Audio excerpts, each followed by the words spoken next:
This episode brought to you by Annals. audibletrial.com/horrorvirgin for 30 days free in a book to get you started. For your book recommendation, somebody. It's both of us. It's Nailed both it. of us. You're going to say it? You say one word and I'll say the other. Okay. Oh, this never works. The Road. It's our go-to cannibal movie recommendation book. It's a barrel of laughs, just like we're talking about. Yeah. Yeah. You know, it's real depressing, but it's really good. It has a happy ending. Maybe. There's a beetle. So guys, go to audibletrial.com/horrorvirgin for 30 days free in a book to get you started and make that book The Road. This episode also brought to you by Nick B. Okay, so this is our Patreon shout-outs. Fun fact about Nick B this week. Yeah. He has a German Shepherd who's a lot of trouble. But isn't yeah? he English? Are you allowed to have German Shepherds in English? Well, you can now. Oh, okay. Because they won the war. They stole all the dogs. Yeah. Those dogs helped American scientists design the Yeah, it's Operation Pupperclip. Holy shit. That joke is dynamite if you're a history nerd. If you're not, I apologize. That's hilarious. Thank you. So, hey, Nick B, what's your dog's name? Oh, yeah, what is your dog's name? I would love to know. This episode also brought to you by Yeah. Michael. Yeah. If you listened last episode, has a warehouse full of kids from the 80s in it. Oh, that's right, making something. Oh, that's right. I forgot. Oh, yeah, you guys thought I'd forget. I mean, I did. I honestly I did think know. I forgot. They are What are they making making? smartphones. That's right. Yes. Yes. So Michael, he's forcing these children to make smartphones. Yes. From the 80s. Right. They're still alive. Right. Michael makes millions of dollars off these smartphones. Yeah, naturally. Yes. But then he feels a little guilty about the kids. Oh, that makes sense. About stealing their childhoods? Well, I mean, he puts them all in his time machine ice cream truck. Okay. It's the perfect trap. It is, because they come up wanting ice cream, but what they get is time travel. Yeah, the ice cream on the top of the truck spins. I know what really- they look like. It spins really fast. I It know makes- how time travel ice cream works. Yeah. Okay. Okay. You don't have to explain it to That's me, not a Mikey. problem with Giving the people story. picture it like as it spins faster, lightning goes around it and then it disappears. So he gets back to the 80s, and who's waiting for him? This episode brought to you by Matthew. Oh, Matthew. yeah? To Yeah. save the day? Yeah. Phew. Thank you, His Matthew. umbrella thing, Paracel, can go through time. That makes sense. His umbrella also shoots lasers. What? And he lasered the back of the ice cream truck. Children from the 80s scatter. They just all fall out in a big. Yeah. I just want to say that the Matthew's get-up is becoming more like the penguin every day. I know. But good. Yeah, he's a Yeah, good penguin. he's the good Wow, penguin. wow. Yeah. He's like Happy Feet. So Michael's like, oh shit. He's got millions of dollars in the ice cream truck with him. There's always money in the ice cream truck. So there's millions of dollars and millions of 80s children? Not No, the 80s millions. children have escaped. Oh, okay. So now there's room for the millions of dollars. But he's scared of Matthew because Naturally. fucking Matthew's shooting lasers. So he turns on the time truck Right. ice cream. It's what makes time travel possible. Yes, but he's in. But as he's traveling through time, he gets hit. He's about to go. He gets hit by a laser, and now we're into a rocky road. Oh, these Was this shoehorned whole ice thing cream puns. Just in service of an ice cream pun. I do want to point out that Mikey has been eating Rocky Road this whole time. I just don't want to keep this podcast vanilla. Oh, God. Vanilla's the worst. So the ice cream truck Sold out. disappears. Right before our eyes? Yes. But it's like, we don't know what happened to it. Michael may be dead or lost in time. But he's evil, so who knows? Yeah, who knows? So Matthew was like, well, whatever. And so he goes back to the present. Right. This episode also brought to you by Cody Roy. Yeah, Cody Hey, Roy. Cody Roy. Yeah. So Cody Roy is a forensic accountant. As well? Yeah. Okay. So he's in the warehouse like following the money. You know Yeah, what I'm that's what saying? you got to do, man. You got to follow the money. Yeah. Cody Roy's a time cop. He is? This whole time? Yeah. Cop? He was checks out. undercover working for Matthew. Yeah. Uh-oh. Taking his shit as an underling, but when really he's from the future. It was an undercover ploy. Yes. Yeah, I get it. Because what it turns out is Michael is one of the worst time bandits ever. So Matthew I wish I hadn't taken a drink. Holy shit, I was not Matthew expecting comes that. back and he's like, Cody Roy's like, he grabs him by the fucking collar and he's Yeah. like, Matthew, I'm a time cop. Oh, he's a time bandit. Okay. Yeah. I haven't seen the And movie. Michael he's going to do something really bad. We got to stop him in the future. I can't tell you much because the space-time continuum. Because of a rule I just made. Yeah, up. exactly. But you'll find out next week what happens. Check back next week to see what happens in this batshit insane story. This episode also brought to you by Rebecca. Hey, Rebecca. Hey, Rebecca. Who wants eye contact? Me, Jen. always me. Every Jen, I just time. want to. I'm going to close my eyes, Mikey. Mikey, look at me. I love it. I love this. No, I'm looking at her. She's closing her eyes. It's what you're used to. All right, Jen and Rebecca. Turn the lights off. Sorry. Close your eyes. I'm more attractive that way. Is that your pickup line? No. I mean, it could be. So, hey, Rebecca. Hey, Rebecca. Hey. I'm Hey. here. So, what were your other 2 wishes? Oh, I might my use that God. later on a special little someone. And if you guys want to check out Rebecca's Etsy store, it's at Straight On Tell Disney on Etsy. Check it out, guys. She makes Disney ears for all your Disney fears. Oh, and then if you got to cut them off, you got to use your Disney shears. Oh, why Ooh. would you cut Disney ears off? This episode also brought to you by my man Carl, who is A killer. maybe.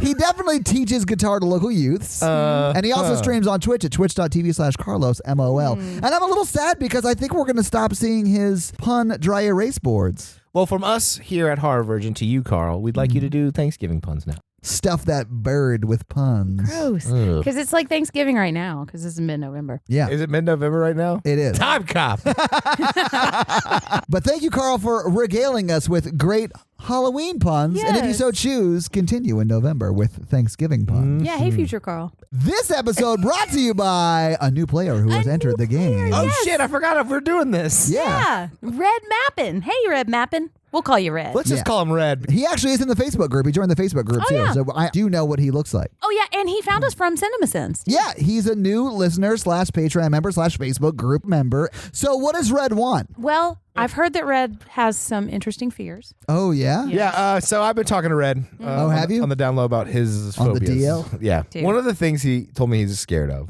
Yeah. is finding one sock in the dryer. Oh, yeah, because what happened? There's a story there that no one knows. And will ever know. I know, He it's terrifying. passes Time out. count knows. If he opens the dryer and just sees one sock, he'll pass out and fall down to the ground. Yeah. Like a fainting goat. Yeah. He's like, oh. You know what you should do? Tie your socks in a knot before you wash them. What?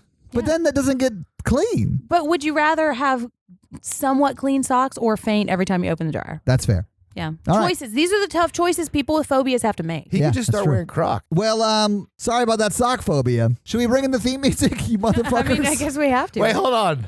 I think I see the theme music coming. It's hitchhiking. Uh-oh. Oh, God. Don't pull that theme music It's got over. its thumb out.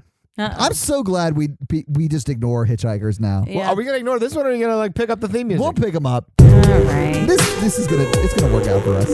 Sure. Nothing ever bad happens with hitchhikers. Yeah, it'll be fine.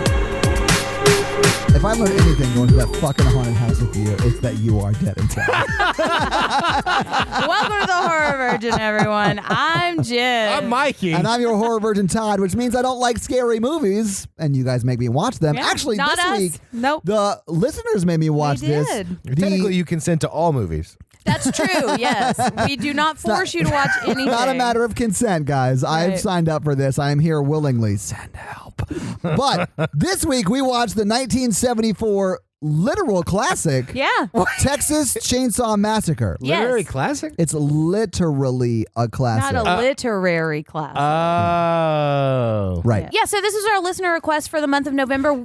The theme was family horror. Which doesn't make any sense. They're a family. They have a nice family terrifying Oh, I dinner guess at they the are a end. family Yeah. at the end. Yeah, sorry. Their Okay. own like Thanksgiving dinner. I was thinking from like the point of view of the kids in the band. Oh no. But Well, yeah. I mean, there is a brother and a sister. Sure. Our Patreon family voted for this one for you to watch Yeah. for our Thanksgiving listener request horror. And was this the first time that you guys had seen it? I had seen it a couple of years ago. I have been looking at the cover of this in Blockbuster like my whole life and was always terrified to watch it. It is terrifying. I think so too. Yeah. And I saw the remake first and then I saw this and it just, yeah. So I watched it. I finally was brave enough to watch it a couple of years ago and it totally disturbs me. Yeah. I watched it as like a kid. Is that why you're dead inside? I guess. And it's been a long time, so it might as well have been the first time.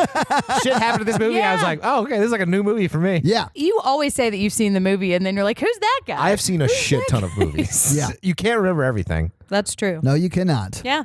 Well, I hadn't seen it before. I found it very, very disturbing. It wasn't as scary as I thought it would be and we'll talk about this later, but this has been the Are we gonna 10 talk about it later? on our scary scale, right? We'll talk about it later. Because of the scary scale, I was very scared to see this because you've always said it's the scariest movie ever, and I still think Hereditary is much more scary, but this was very scary. All right, well, let's get in this fucking movie then. All right. So we start with the film you are about to see. Oh, yeah. It makes it seem like it's based on true events, although it doesn't say it's based on true events. It's loosely inspired by some true events, and I've got fun facts about it. But yes, it is presented as a documentary kind of style thing. I don't think documentary. I think it's more like a reenactment that you would see on a shitty documentary. It's like the first horror movie that does that. This is based on a true story. It's Yeah. one And now of the they first, all yeah. do it. Yeah. Yeah, and I think part of the reason he did that was kind of meant to be a commentary about how the government lies to you. There's a lot of like political things happening in the 70s, layers to this movie that I don't know how many were intentional. Really? Yeah, but well, it was just part of the culture then, I'd imagine. Yeah, it was. like the gas shortage. Like, exactly. And like if a movie came out today, we see it through the context of everything going on Right. at this time period. It just feels different to us because none of us were alive when this movie came out. So Right. like I didn't know there was a gas shortage or a gas crisis until reading about it. So let's get into this fucking movie. They're talking about the 5 youths, which we all pointed out because Todd likes to say the word youths a lot. I do like to say the word youth. Okay, so it's talking about how this is one of the most bizarre crimes in the annals of American history. Did you guys recognize the voice? No. It's John Larroquette. from Oh, Night Court. no shit. Yeah. I love Night Court. I did too. I mean, these were all like unknown people in film school at the time. So, Yeah. I mean, I guess he was just friends with one of them. Early fun fact, apparently he was paid to do that with a joint. All right. So John Larroquette started talking about some stuff, and then we're hearing sounds on a black screen. And this was real creepy and unsettling. I don't love credits in any movie for the most part, but I didn't hate this because it was like pictures. Yeah. And then the recharging sound of the light back in the 70s when the light had to recharge before you could take it again. It sounds like a slowed down cat meow. Yeah. It's the hitchhiker.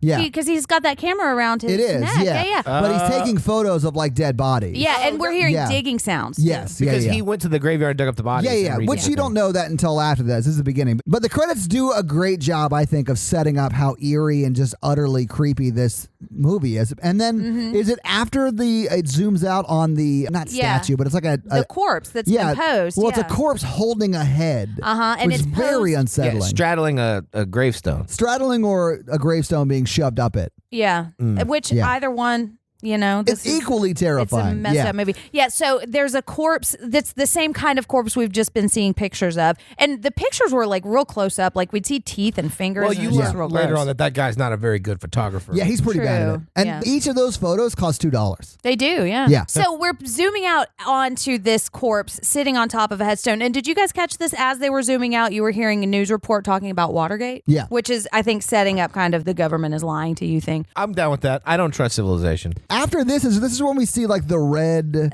It was very weird, and I didn't know what it was, but I think it was that barbecue where they were cooking the meat I think so in the too. gas station. Although I didn't think that until we see it later. Right. And this is a kind of movie where once you start talking about it or if you watch it again, a lot of the pieces fit together more clearly. Oh, But yeah. as you're watching it, it's just really eerie and unsettling. Yeah, because like for example, Franklin's eating barbecue for the first 20 minutes of this movie, but what he's eating is people. Exactly. But that is revealed later, and It you're is. like, oh shit, he was eating people? Yeah, the whole time. Yeah, no wonder he spit it out. Well, so as we're hearing the news about Watergate, and we're also hearing about a bunch of grave robberies that have been happening, we're Yeah. hearing a report about this body that we're seeing over there. So this sets up the motive for these kids to go out to this. Well, and that's the next thing we see is them in Right. the van going out to the graveyard. Also, I don't know if you caught that, but the sheriff gets on the report and he's like, this is definitely a crime that people from out of state came in and did this crime. So we see the dead armadillo in the road. Oh, Yeah, for for a like long time. 30 seconds, it shows the armadillo. Nailed it. And then we see teens getting out of a van. Are they teens?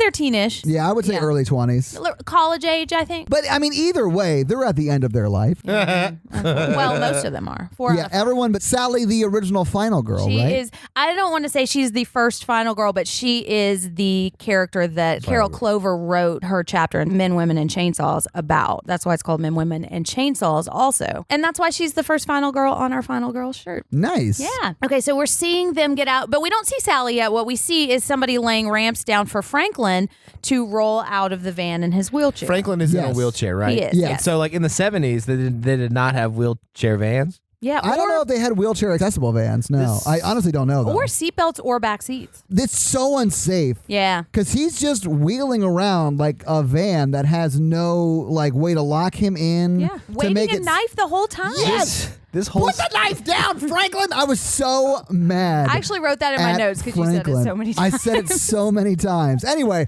so they're letting Franklin have to go to the bathroom. Yeah. This whole scene makes me thankful that we've come so far as a culture. Oh, with, like, yeah. accessibility. Absolutely. So like they laid like wooden planks down so he can roll down the wheelchair, and then like the other guy just hands him a coffee can to go pee in. Yeah. And looks the other way. He rolls to the side of the road. No, he rolls into Grass. tall grass. Yeah. Guaranteeing that he's going to get ticks and Lyme disease. Yep. There's no way he's not getting Lyme that. disease is northeast, so I think in Texas you're pretty safe. Oh, okay, that's fair. Yeah. But still, it wouldn't have had time to get into his system anyway because he gets killed in like 7 hours. yeah, But but like those people who ate him. Oh. that's true. Yeah, they got to watch out, and we should be concerned for their safety. We should. Well, I mean, they Whose make. side are you on, Mike? They're selling that meat to the public. Exactly. The public all right, didn't know. That's fair. It was. You know what? I stand corrected. I'd like to apologize. That's mad Franklin disease. We are not comparing Franklin to a cow. Mikey is. Well, but there's a lot.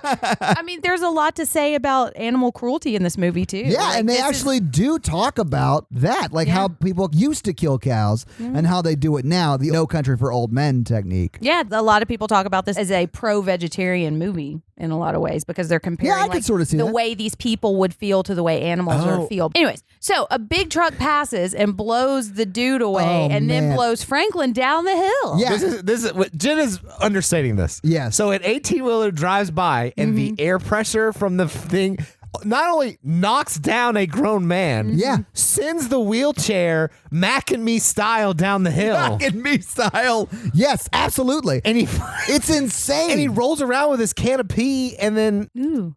I mean, Where what do do you we think think happened to the can of pee, Jen? No, I'm still trying to figure out how the gust of wind went through the van and blowed the wheelchair down the hill. It doesn't make any sense. The van would have blocked it. Yeah. And listen, I've been on like the side of the interstate changing a tire or whatever and been hit by a gust of wind Yeah. that an 18-wheeler caused. It's not that bad. It's We not going did to it. knock You me know how to down. No. And then he's Although 20. maybe the wheelchair acted like a sail. He falls and rolls, and then his wheelchair hits him. That's the ultimate insult. And this was the only time I was empathetic for The Franklin. ultimate insult. Oh. True, but you don't really know Franklin at this point. No, that's what I'm saying. As soon as he Right. opens his mouth, I'm like, oh. The ultimate insult is when your wheelchair hits you and then your can of pee falls on your face. That would have been hilarious if it just rolled in and smacked him in the face. Typical Mondays. Oh God. Anyway, All so, right. so they go down the hill and get Franklin. They do. Who has to be waist down, covered in his own filth. And they clean him up and get him back to the van. And then they show him just in the van. And this is where you see him the first time, I think, with the knife. Yeah. Where he's like cleaning his nails or whatever. Uh-huh. He says some weird stuff first, like,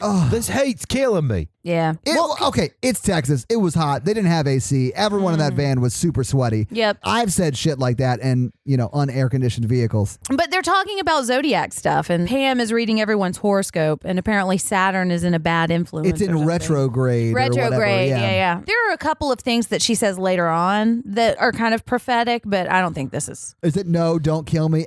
Please save me? It is. That was his horoscope that Nailed day. it. Yeah, it's the Stegosaurus sign. That was Leatherface's horoscope. You will scream uncontrollably through the woods. You will It's a very strange horoscope. I hope that doesn't happen. Very Yeah. specific. dress up in your finest tonight for family and friends celebration. So now they're pulling over and talking to some people, and they're at the cemetery that they were going to. Yes. Because the reason for them going is that they have family buried in this part of the state. Yeah. And they wanted to check and make sure the graves weren't desecrated. Yeah, Franklin and Sally, who Yes, are brother her and brother and sister. sister. Mm-hmm. And Franklin gets out.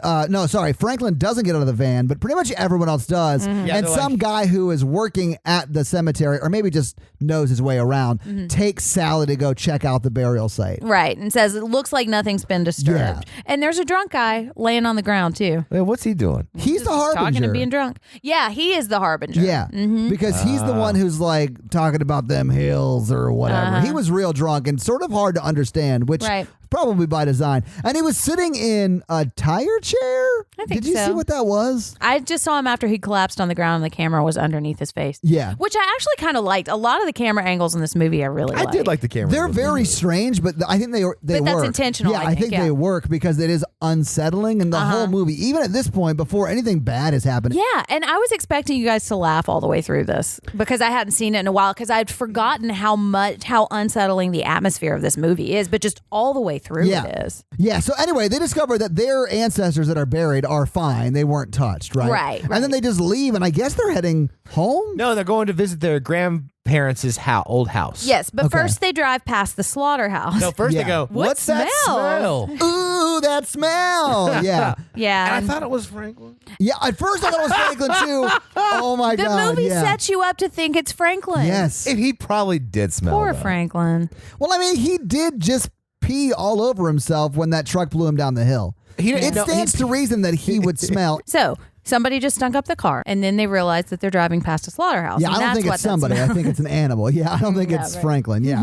Something stunk up the car. It might have been Franklin. Little column A, little column B. Mikey looked at me like, really? You But don't think here's it was the thing. Franklin? If it were any of the four of them, don't you think they're going to blame it on Franklin? I would. It's not his physical paralysis that annoys me about Franklin. Let me be clear. It's his emotional paralysis. And his blatant disregard for knife safety. It drove Yeah. me insane. or any safety. And then his big temper tantrums. And then, like, he asks weird questions all the time. Yeah. He's pretty insufferable. I feel really bad for him in So do some I. of the scenes, though, because I mean, I imagine it sucks for him to like not be able to have any of the fun that everybody else is having because Yeah. he can't get into the house. It'd be you know? horrible, yeah. I don't think today you could present a character who's disabled in a movie in this way. I don't think so either. Yeah. Oh. So they're driving past the slaughterhouse, and Franklin's talking about how that's where Grandpa used to sell his cattle. Yeah. And he's talking about how they kill cattle, and he's talking about it from afar. And the grandfather would sell cattle to this place. So he's already kind of putting himself in a class above the people that would work in the slaughterhouse. Well, then also he's like, let me tell you about how they kill the cows. And everybody's like, no, I'm okay with that. Let's not do that. And he's like, they used to sledgehammer them. And then they wouldn't take one. They jerk around. You got to do it a couple times. And then everybody's Oh, yeah. like, Franklin, stop. Right. I mean, it is read the exact- room, Franklin. Yeah. It is exactly what happens to the first guy who dies. Yeah. Like he dies exactly yeah. the way Franklin is describing this, how you kill cows back before they had the air gun, the No Country for Old Men style. Right. The second guy dies like that too. Well, then Franklin starts talking about like, well, now they do the air gun, which is the bolt, which I think. Yeah, and everyone in the car is like, Franklin, we don't want to hear this. Please shut up. Yeah. And he's like, well, I'm going to finish what I'm saying because I can't read a room. Right. Yeah. He Yeah. just doesn't Bam. have a lot of self-awareness. Then he takes his knife out to really put the cherry on top of making Yeah. your car trip very awkward. He starts cutting his nails with a pocket knife. It's Yeah. insane. Well, so then they see the hitchhiker. Yes. And for some reason, they want to pick him up because I guess it's the 70s and they haven't seen every movie that came after this movie telling you not to This pick up hitchhikers. debate was so dumb. They're like, you want to get this hitchhiker? And everybody was like, no. But then someone was like, he's probably really hot. And then they're like, okay.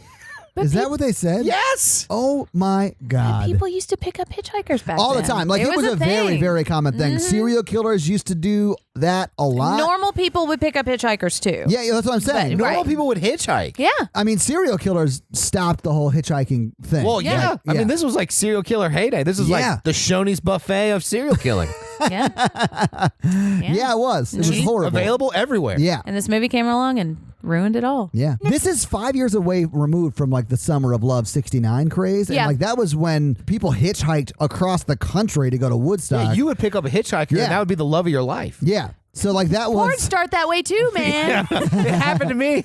Well, and so what's interesting? Dear Penthouse. But what's interesting about this is we were just talking about how it's dangerous to hitchhike, to be the person getting into someone else's car. Oh, and yeah. this is somebody who the dangerous person is the hitchhiker. Yeah. And he's getting into your car. And because, I mean, they're thinking there are 5 of us. This is just one guy. Anyways, so they pick up this guy and he's got like a squirrel sack around his neck. And this, I thought it was blood on his face for a long time, but it No, might just Jen, be that's a birthmark. Yeah. Well, that's what I was thinking. It's the only now. thing I connect with this character with. Because he has a birthmark on his face. Yeah, and then people don't treat him differently because of it.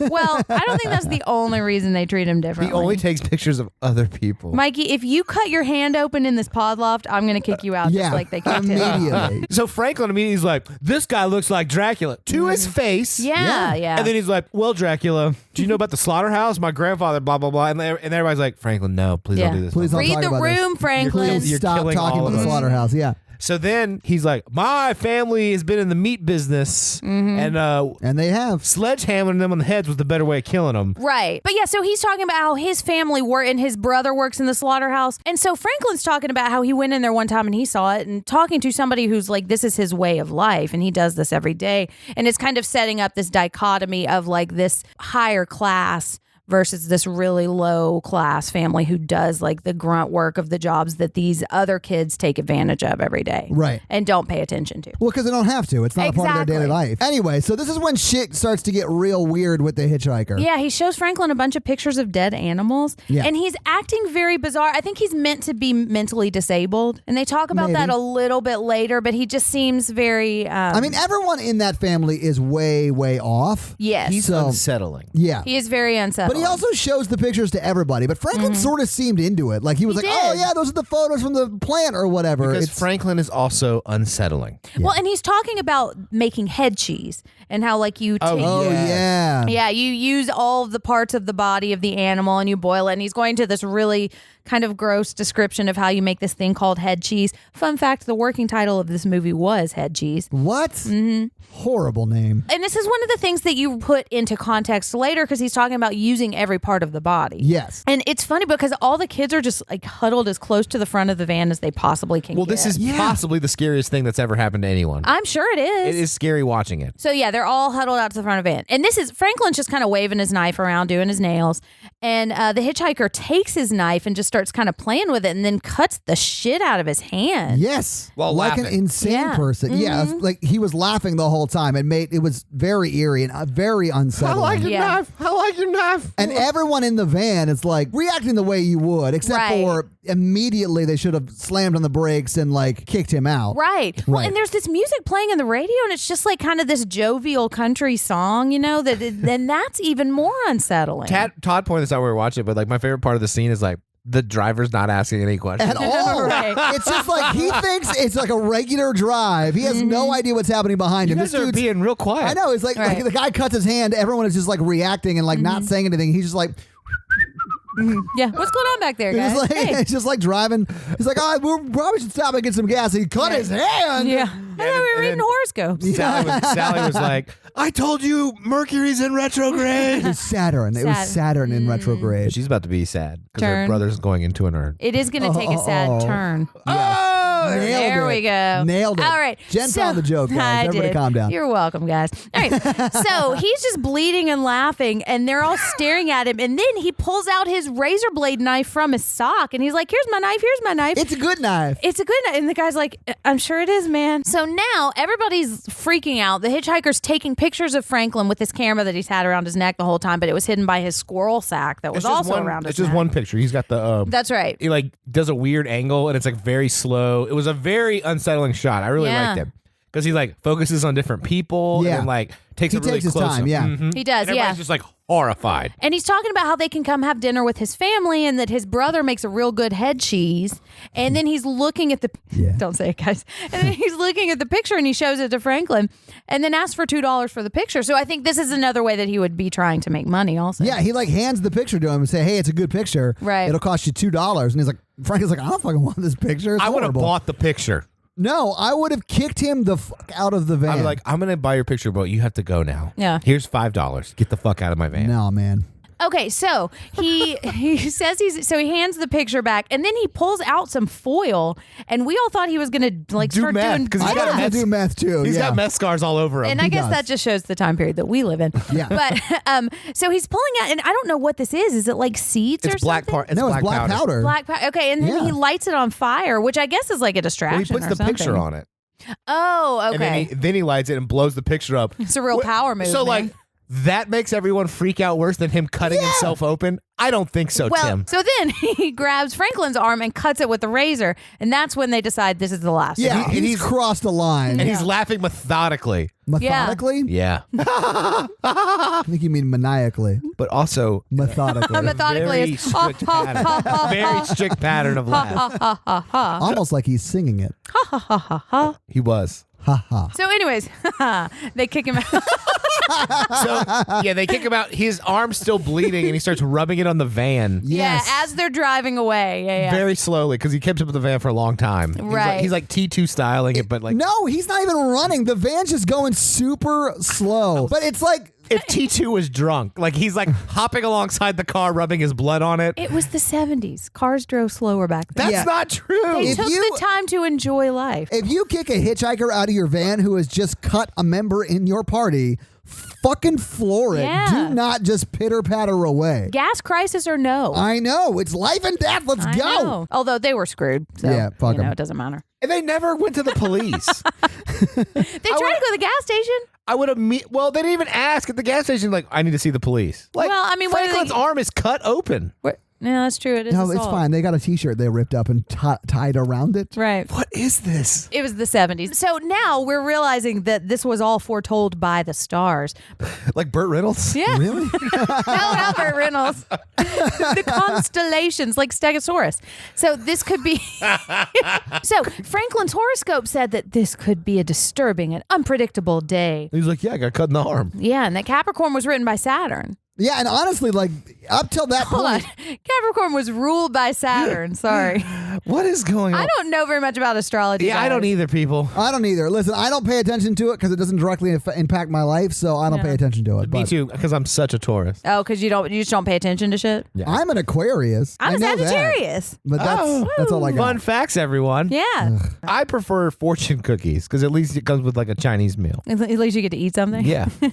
That's a whole digression. Anyways, so Capricorn is ruled by Saturn, and you may have moments, or there may be moments that you may not believe are really true, which I think we're about to see a lot more of those moments. So I think those are the times when the astrology thing is coming into play. Yeah, And but there- I mean, it doesn't make any sense to me because I don't pay attention to it in my real life, so I have no idea what any of those things mean. Yeah. Like Saturn being in retrograde, I don't know what that means. But I mean, someone I'm sure does. It's like something that it's kind of just like a feeling of being out of alignment. So things, Sure. it just kind of Hey, guys. You need an astro chiropractor? I mean, maybe. Astropractor. Astropractor?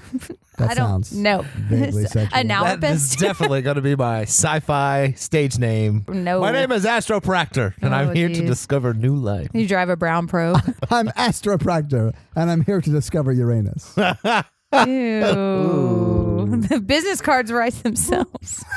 Hey guys, but if you do know about astrology, let us know. We'd like to hear it. Sure. Someone write in our horoscopes, Ooh, I would take that. and then yeah. we'll read them on the next episode. Yeah, what'd you say? Aquarius? Taurus.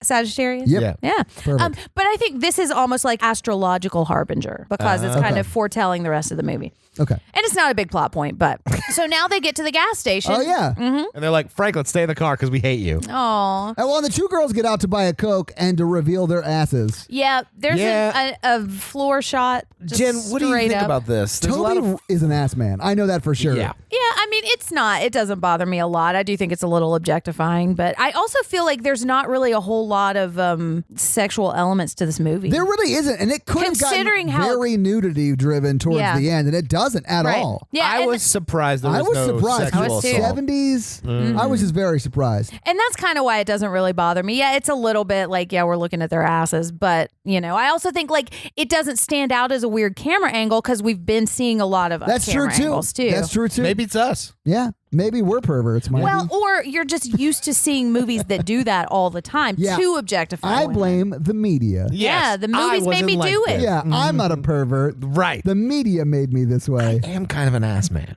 Ooh. Anyways, so we're at the gas station, and the guy comes up and washes the windshield, and then the purveyor Wait. of gasoline comes up. Who's this kid? The window washer. He never comes back. Yeah. He never comes back. And I think it's because later in this scene, the girl shames him for not cleaning the blood. But Yeah. we'll get there. We'll get there, yeah. But he's saying that they don't have any gas, and that the gas truck is going to come sometime this afternoon or maybe tomorrow morning. Yeah. Was that the truck that stopped? Yeah, you might be right. Yeah, it might have been a gas truck. You're right. The truck driver is the hero of the movie. And is. is never seen again. I know. I like to think he got away. I think he got away too. So Franklin is asking where the old Franklin house is. Right. And the gas station guy Wait, is his name Franklin Franklin? I Is his last name Franklin? It's me, Franklin, and my brother, Luigi Franklin. Oh, that's a really good joke, Mikey. I don't think as many people will get it as I want, but that was good. All right, sorry. well, if your name was Franklin, don't you think you would have an attitude I don't know, your man. whole life? I honestly think it may just be his last name, and I refer to friends by their last name, Yeah. you know? So, whatever. But I think it's a family name is what they're like. Sure. This is the Franklin estate. maybe it was Franklin on the mother's Let's side. not call it the Franklin estate. Let's dial this all back. It ain't no estate Yeah. for sure. It was a state. A state in of a- disrepair. Yeah, I was about to say a state of disrepair for sure. Oh. So Franklin is asking where it is, and the gas station guy's like, don't go around fooling around in other people's property because they might not like it and won't mind showing it, which is smart. It is good advice for sure. Yeah. Yeah. And he offers them some barbecue. Yeah, he's Yes. like, don't go do that. Stay here and wait for the gas truck and eat barbecue. Right. To which Mikey said, I would have stayed at the gas station because I'm smart. Right. Which This was not the first time you've seen this movie. Right. You've seen this movie before and you still said that. That was my first clue that Mikey hadn't seen this movie or didn't remember this movie. Because he also asked if this gas station guy was the harbinger. Right. We He's clearly, definitely not. astrology itself is the harbinger. I literally watch like 7 movies a week. I can't remember. I only work 3 days.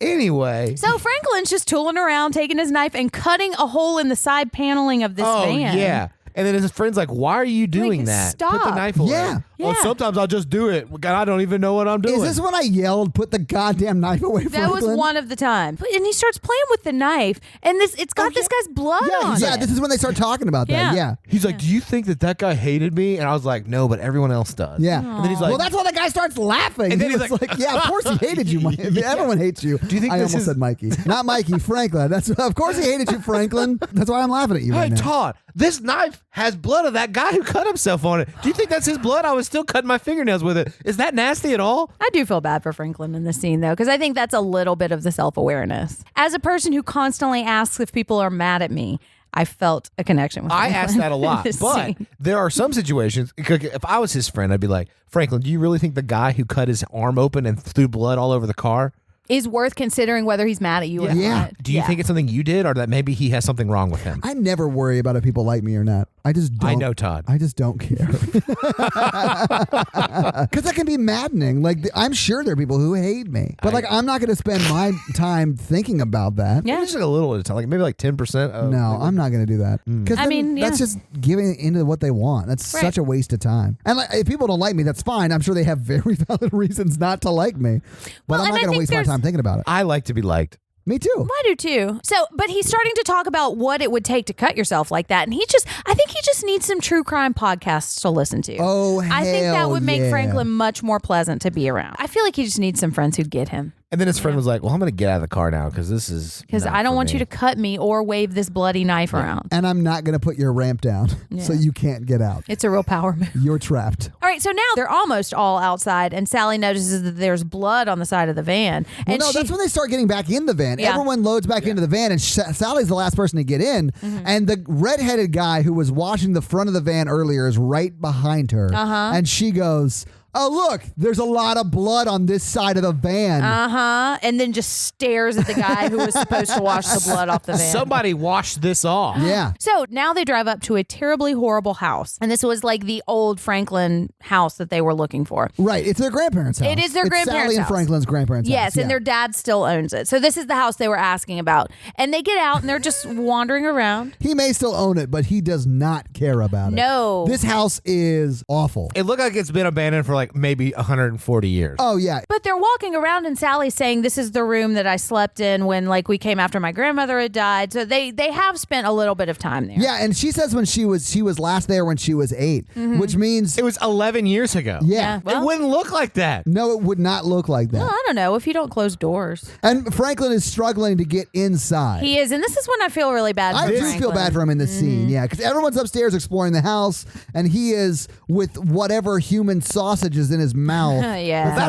I mean, like, if you're struggling to get up a hill in your wheelchair, finish chewing your barbecue and then, like, put all your effort into it. Well, he spits it out, which is the wise does. decision because it's people, right? I imagine like in this scene, and I've heard this scene a bunch of times, but like he's like doing the little raspberries thing and he's talking about how, oh, come Well, with that's me, once he Franklin, gets it'll be inside, super yeah. fun. Yeah, and I just imagine how frustrating it would be because they all just leave him. But why did he go on this trip? Sally convinced him to go. Yeah, I don't think he wanted to go. Oh, that better? Jen says the raspberry thing. Yeah. This is like a That's theme it. of the movie. Yeah, because they're like, and I'm like, I hated it. I think that must have been something people did more. It must have been a 70s thing because we don't really do that now. Older people shout at us. What's going on with that? Yo, boomers, tell us more about this. But I just imagine how frustrating he could be, and it makes me feel bad. Well, they all went upstairs. They do. And they see a Granddaddy Longlegs orgy in one corner. Oh, my God. Yeah, that was pretty terrifying. It was very gross. arachnophobia, Mikey. That's the one spider I'm not scared of. Granddaddy Longlegs? yeah. It's because it can't really hurt you. But Because its mouth is too small to bite. That's not true. That's not true. Yeah. So Franklin's in the house, and he sees a pile of bones that are like laid decoratively on some kind of pillow. They still look like animal bones. They though. are. They're animal bones. Yeah. But this house looks like it was abandoned and like squatters are possibly living there. Right. And there's like a wind chime made of bones hanging from the door. Love wind chimes. So, Bone wind chimes? I mean, I bet it would sound really cool. My mom has one made out of bamboo. Nah, I have a regular one at my place. you can just play a xylophone though. Yeah, what are you doing? Lock it up, man. Buy a $3,000 xylophone I don't. Yeah. and learn how to play it. That's much better than wind chimes that It are is. automated. I don't understand your arguments. All right, so Yeah, so Franklin has his little fit downstairs because He does. his friends are not great to him. and they he's have complaining abandoned about him. it. Yeah, they sort of after abandoned him. convincing him to go on this trip in the first Yeah. place. But they abandoned him because he was such a dick in the car. Possibly. Anyway, True. so they do decide, or two of them decide to go to the watering Yes. hole or whatever. It's Kirk and Pam. They want to go swimming in the watering hole. Yeah, they come downstairs and they say, Franklin, wasn't there like a swimming hole around here? And he's like, yeah, just follow the path in the back, and I know I'm not invited by. Yeah. Yeah. I mean, that's kind of the mood he's in. Oh you my know? God. Well, in all fairness, he wasn't invited. No. Well, he was a dick in the car. That's true. Yeah. So they're taking a towel, we Yes. think, and they're walking down this water What hole. did you think it was? It's a quilt. It looks kind of like a tapestry. It looks like it does. So there are lots of options of what this thing Yeah, could be. so they're running down with an 18th century tapestry. They are, yeah. It looks like that. Look, she was into astrology also. She was. She is the type who would try to go bathing with a tapestry. And this is the time in like every other horror movie that you would get nudity, and I'm Yeah. surprised they don't do it because when they get there is no water. Like Right. it's like The dried hole up. is dried up, and when the hole is dried up, there is no nudity. Jen, what do you think? I think I actually do think it's interesting that there's not nudity here, because every movie after that's what you would do. Yeah, And that's absolutely. why these kids would have deserved to die by the logic of the movie. Right. Yeah, but they don't. Yeah. And I mean, you can tell that they're together. They're kind of like flirting with each other. I thought that they were couples. Yeah. So these two were definitely a couple in my mind, and Jerry and Sally. yes, we're a couple as well. Franklin was the fifth wheel. He definitely was. He was the fifth. wheels. Oh my God, Mikey. Oh wow. So Judges, can we keep it? Yeah, we can keep that. I stand by that joke. if you don't like that joke, reach out to mrandolph24. Right.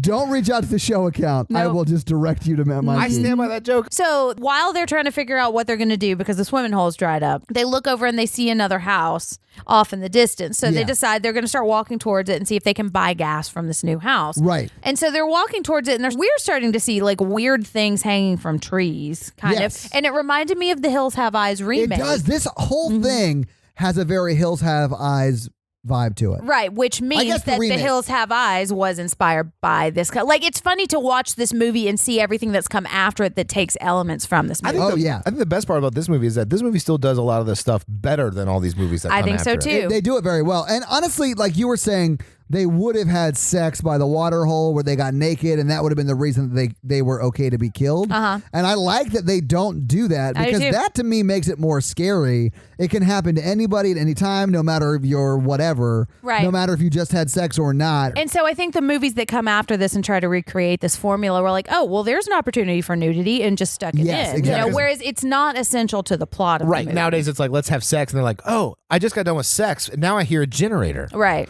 I just got done with sex. This is Mikey's pillow talk. I like your pillow talk is horrible. I just like I like lay next to her and I'm like, I by just the got done watering with hole. sex, and she's like, "Yeah, well, I didn't." That was great sex for me. Now I hear a refrigerator. Tell me your feelings about me, and then do you hear that generator? So they're starting to walk towards this house. And so then they come up to like, it looks like a MASH net. It And does, yeah. There's a bunch of cars underneath it. And big red flag. Yeah, a Because bunch of what happened to the drivers of those cars? Right. And that's something we see in The Hills Have Eyes too. Yes. That's one of the things that just seems a little bit odd here. And there's a bunch of stuff in this rural yard, so it doesn't stand out too much to them, but it's unsettling. But There it's were- unsettling to us. But if you've watched American Pickers, this happens a lot. Yeah. Well, that's and there true. were at least 3 cars in there. So Yeah. This is not new. of different makes and models too. Yeah. Mostly love bugs. But I wasn't paying attention to that so much as I was like, oh, they're about to die real soon. Right. always thought it was like hippie Autobots. Because the Autobots, chill out. their mood rings connect. You're thinking of Captain Planet? Oh, sorry. Yeah. I've only ever seen those. I've only ever read Captain Planet. I've only ever heard you guys talk about superheroes. Yeah, my childhood was different than you guys. No shit. I watched girl stuff. All right. So yeah, they're getting closer to the generator, right? Yeah. And they walk past the valley of unfortunate Autobots. Poor unfortunate cars. Exactly. Under So- nets. Driver's dead.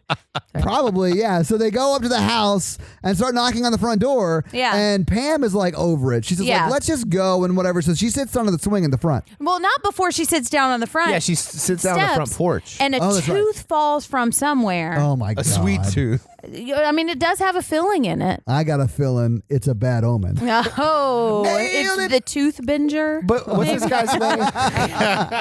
Mikey, Toothbinger. Toothbinger. Yep. So Toothbinger picks up the tooth and he like, His name's not Tooth Binger. The tooth is the Toothbinger, Mikey. Where are you right now? Although, that might be a pretty cool nickname. I'll workshop it a little bit. Let's do All it. so he tries to scare her with the tooth. Oh, I thought it was like a romantic gesture. Do you want to wow. go study? Here's my molar. No, it's not even his molar. It's a molar It he doesn't found. have to be your molar. But if you're in possession with it, it's your molar. Oh, it becomes your molar? Yeah, it's possessive. It's tooth law. Yeah, possession Teeth are is 90% of the law. Possession is 9/10 of dental law, Mikey. There we go. Okay. So But she doesn't. Okay, so she's handed this tooth, or it's dropped in on her, and she does not react like any human person would react by just like running away. Like I Right. would at that point be like, listen, teeth are not a normal thing to find on a porch. right. Not a normal thing to joke about. We're both leaving now, or this relationship is over, Right. and you're about to die here. fun story. He gave a tooth to a TA one time. Right. No, one of my front teeth was knocked out as a child, Right. and it was a cap for a long time, but it kept falling off. Okay. So like one time we were on a porch laughing, me and this girl, Uh-oh. and it flew off Oh, no. and hit her. Oh, no, Mikey. How close were you? You were laughing me at her. and you close. What? That's like 3 feet away. Yeah. Did you just spit it at her? Like, No, it was just like flew out. No, it was just a really embarrassing. oh, yeah, you think? Yeah, yeah. it How do you was. bounce back from that? You don't. Oh, did she Well, just leave? No, we dated. I mean, it was high school, so something happened. She dated you for like a year and then had sex with the motorcycle Billy guy? That's a Candyman throwback. That right is there. the best Candyman throwback. Boom. So, guys, if you ever go to a live show, the first 2 rows Our tooth will zones. get toothed. I'm trying not to picture getting pelted with Mikey tooth. Yeah. But, Jen, can we move on, Yeah, please? I'm trying. Okay, so he's knocking on the door and he notices the door is only just a little bit closed because Right. as he's knocking, it opens up and he's kind of looking inside. And then- at this point, Pam has moved to the swing that's Yes. probably about 30 feet away. and the generator is still going at this point. It's going the whole movie. It's really loud. yeah. Yeah. And yeah, this movie has some really loud and disturbing sound. And design in it. horrible music.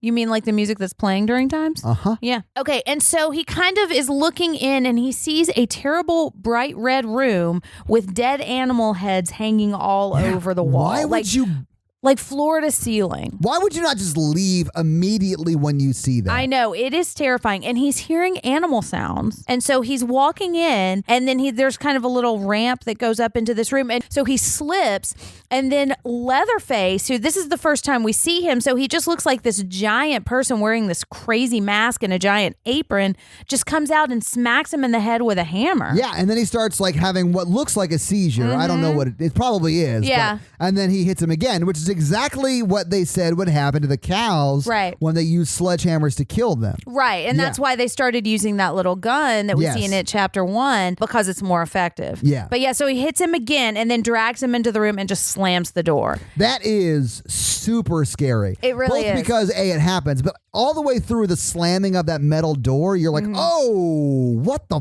fuck just happened? Yeah, because 1, it comes out of nowhere. Yeah. 2, a character that we've been following just died. And 3, it is so bizarre. Yeah, it's out of nowhere. And he's got a leather face. What are we doing? Exactly. Yeah, because we haven't really gotten a clear image of him yet. Anyway, so cut to Pam. So she now gets off of the swing and walks to the house. And this is another iconic shot from the movie. Yes, it is. Yeah, and I really like how it's done. And it was actually ad-libbed on set. They hadn't Really? storyboarded it. Yeah. Wow, okay. Because as you see it, like she's walking up and it's shot from underneath. Again, her butt. Again, but I don't hate it in this scene because I think what you see is the house as she gets closer, the house is like looming over it's her. ominous. Yeah. I like it. I'm like, that house is going to hurt that butt. Yeah, it is.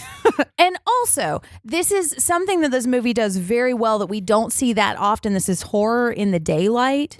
Oh, yeah. There's very little nighttime in this. And Right. they use that effectively, too, because it's very, very scary, and there's one super scary jump scare. Right. But yeah, it's almost all in daylight. Exactly. But it's still very, very unsettling and effective. Oh, yeah. Yeah, but I Because like she's- this shot. Because she's walking towards this house that her boyfriend literally just died in, but she Right. didn't hear because the generator's super loud outside. So she goes in trying to find him because he literally just went inside. Right. You're not going to assume that he died. Right? Yeah, so she goes in and she stumbles through a curtain into a room, and all we see is feathers all over the ground at Right. first. And And- this scene is like, it's really drawn out. Oh, it's super drawn But out, I man. like how they do it, and I kind of like that they drew it out a little bit because we just start to see very like creepy things with like bones and animal parts. Like furniture. Like Yeah. anything from bones, just miscellaneous bones on the ground mixed in with the feathers Yeah. to a chicken in a cage hanging from the ceiling to like bone furniture. Right, and at first it looks like animal bones, and then we slowly start to see human bones. Yeah. It It's also. very artisan. Yeah, but using human body parts. Like a cannibal craft fair. Right. For sure. Cannibal yeah. Craft Fair. Yeah. My novel. Jeez.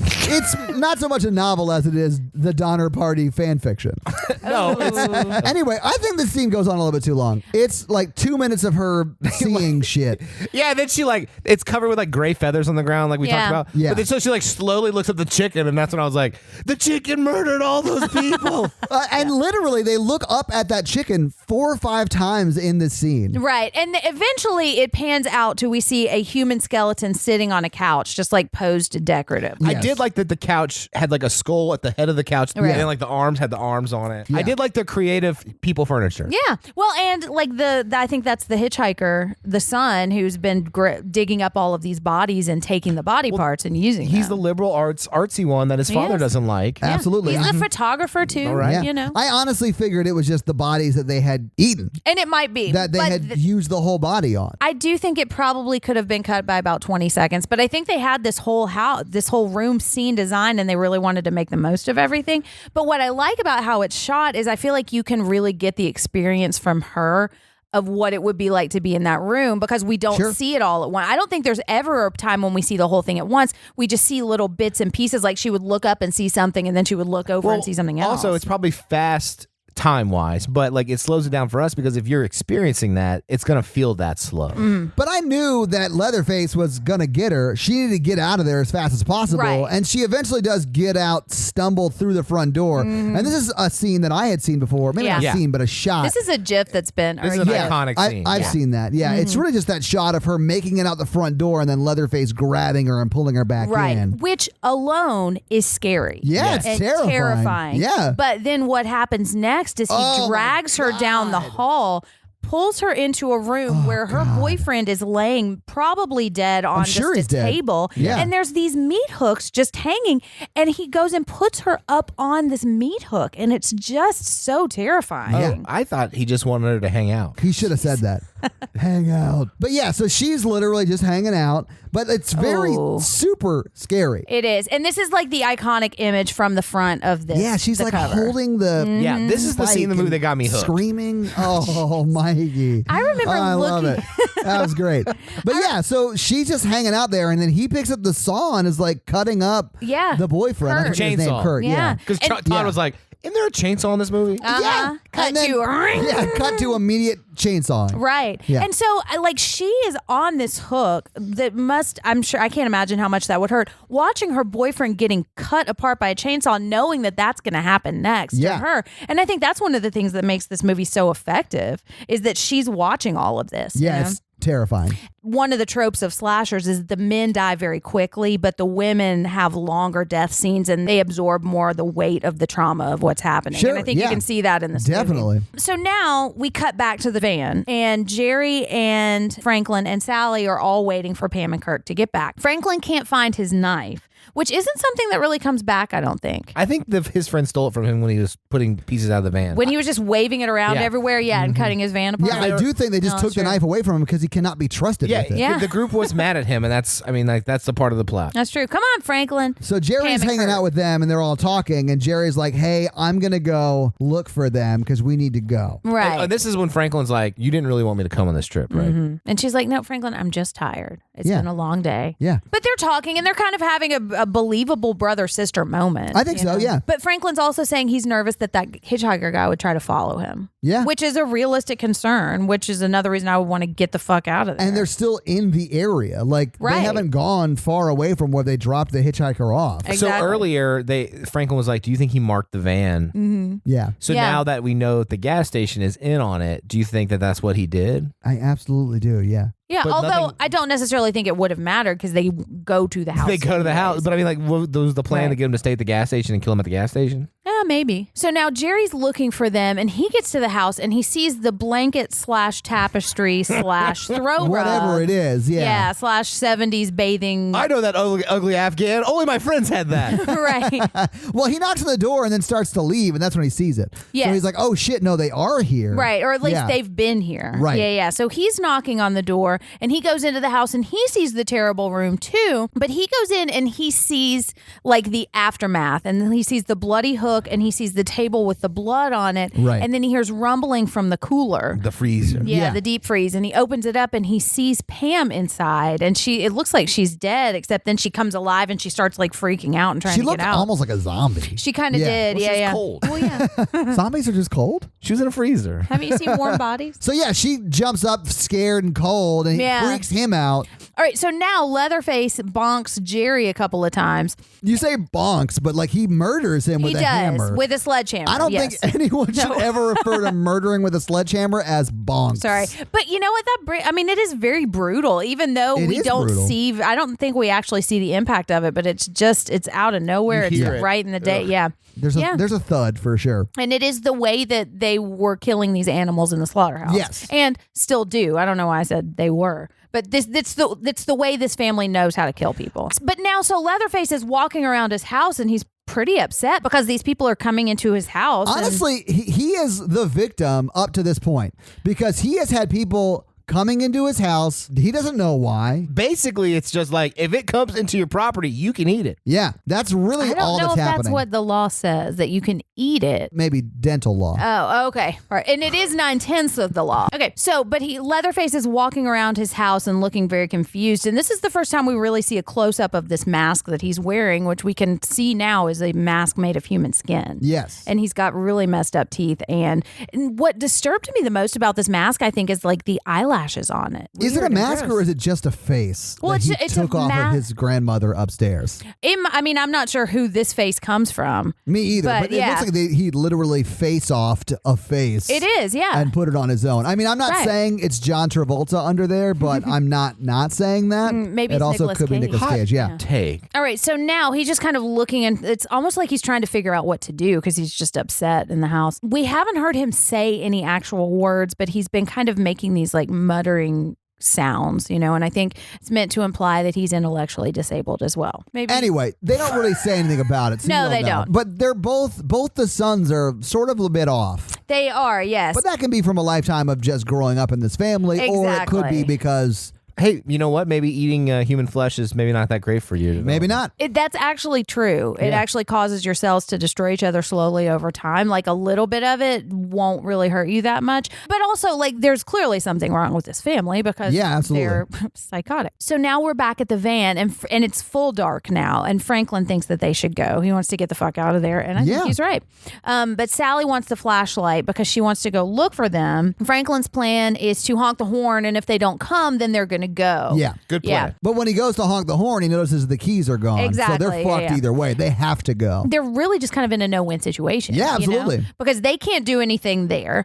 And if they leave, the rest of the kids might come back and leave without them, just like Franklin wants to leave without these guys, Yeah. you know? So they're just kind of fucked. Also, he's in a wheelchair. And this is one of the times I really do feel bad for him because how helpless would you feel in that situation? Because Sally just wants to leave him. And I think Sally has a good point too, because it's going to be really hard to push his wheelchair through all of the The woods. Yeah. But yeah, so they find out there's no keys. And so they have this argument about the flashlight. And this is, I think, the brother-sister moment you were talking about. Yeah, that's 'cause they're very fighting, believable. yeah. But so anyway, Sally finally decides to go without the flashlight. And then Franklin just says, fuck it, we'll go together. So they're going to go through the woods. And she's pushing him through the woods. They're yelling for Jerry. Franklin thinks he hears something and they see a light that's maybe a house. And then Franklin hears something else. And then boom, Leatherface is right there, chainsaw rearing, and he just hacks the shit out This of is the scariest part of the movie. Yes. Scared the shit out of Todd. It's Scared me. very scary. It jumps out of nowhere, and they sort of build to it because they're like, I hear something, I hear something, I hear something. And Right. then boom, he's right there with the chainsaw in Franklin. Yeah. It's very over and scary. over again, like very, yeah. And Sally's watching it all, and then she starts screaming and running through the Yeah, she brambles. just pushes him forward and runs. Kill him! Save him! Run! Yeah. Well, she is running through the brambles, and this is another scene that I really like because he's chasing her, and he chases her kind of for a long time, but Yes. he's always like in various ways of close to her, and it's very scary. It's very unsettling. But It's Yeah. very unsettling. he has this thing where he must have a back problem because he won't bend over. No. He won't like bend under the branches. He has this Oh, yeah. chainsaw through them. Yeah. He refuses to chase without doing a little lawn maintenance. Yeah. Well, fun fact, because he's a bigger person, he's got longer legs, and so he was faster than her. So to make it believable that he hadn't caught her yet, he would just occasionally like hack through some branches while they were filming this. I mean, That's why but you that's see what it. happens. Yeah, that Yeah. absolutely is what happens. But her hair keeps getting stuck in the brambles, and that's another thing that I think is really very effective in the scene. Yeah, that. So she gets to a house. So hooray, she's saved. Hey, she's saved. But not so fast because it's the terrible house. Oh, yeah, my bad. Yeah, so she goes in the house, the door that we've seen all of her friends go through and not come back Right. out.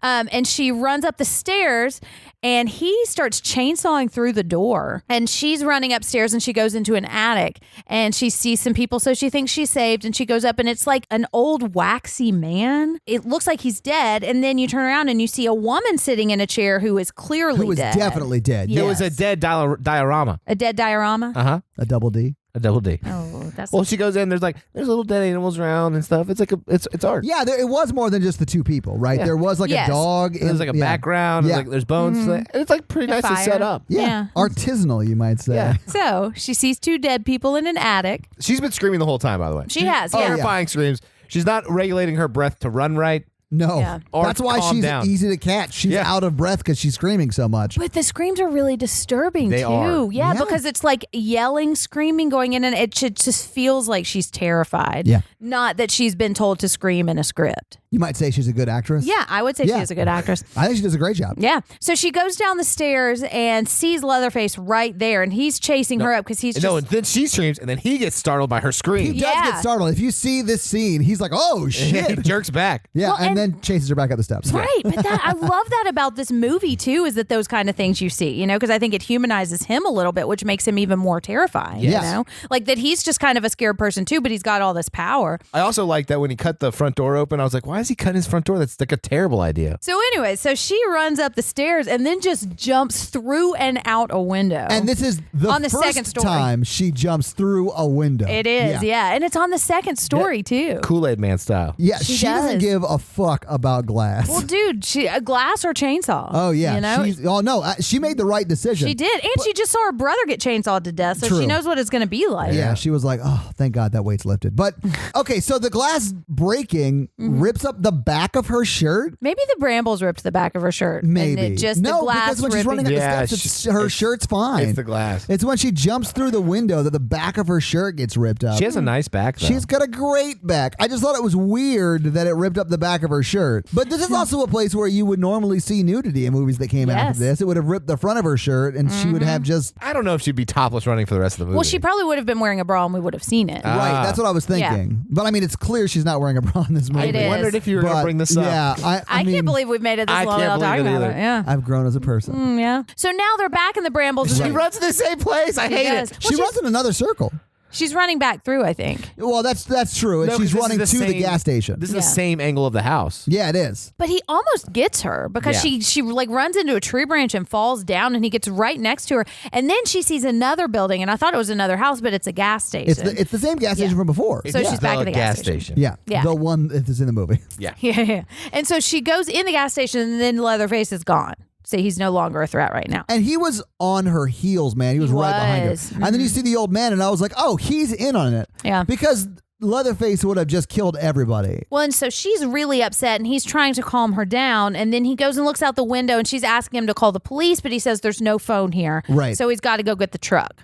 We ain't got no cell service. Right. Because it's Phone's the been dead 70s. for 10 years. Well, and so he goes and gets the truck, and while he's getting the truck, she's sitting right next to the barbecue pit, and she's looking over, and she's noticing some of the meat in the barbecue pit looks suspiciously like human meat. I don't really think it did, but I think it that's looked what like it was supposed regular barbecue. Yeah, I think that's what we were supposed to assume, Yes. but I don't think it really looked like that. It I looked don't like think so either. sausage.